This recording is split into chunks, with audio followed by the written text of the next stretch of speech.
Ha?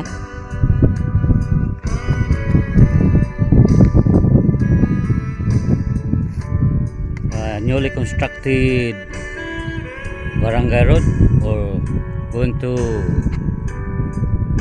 barangay Tumalaytay.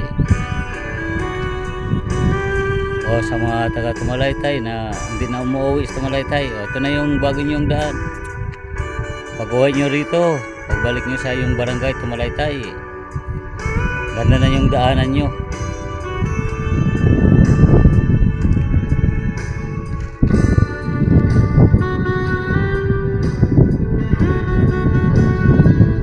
Sarap mamasyal dito kung gabi, maliwanag. Kasi may mga ano na. Pagkagabi pwede dito pumunta at magbanding-banding. Napakaganda ng lugar dito. Barangay Tumalaytay. Yan.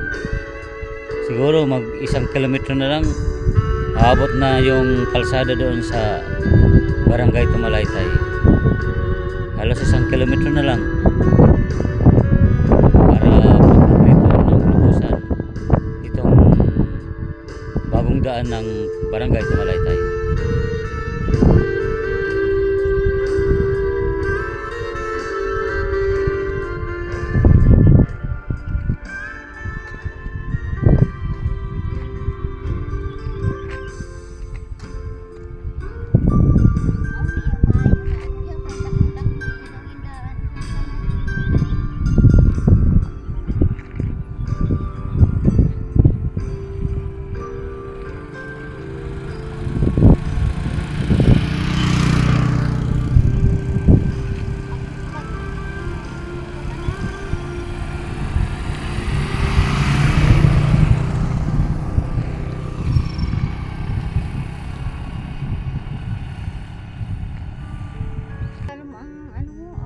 Ang kapal ng ano, pagkagawa ng kanal, talagang maganda yung pagkakagawa, matibay.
Ari magkadi mga alas 5 pa kuan magdardara pa panisnak, no? So galing kodan pagkagabi di papawa di. Oo. Magandang pasyalan ito dito paggabi. Maraming maliwalas.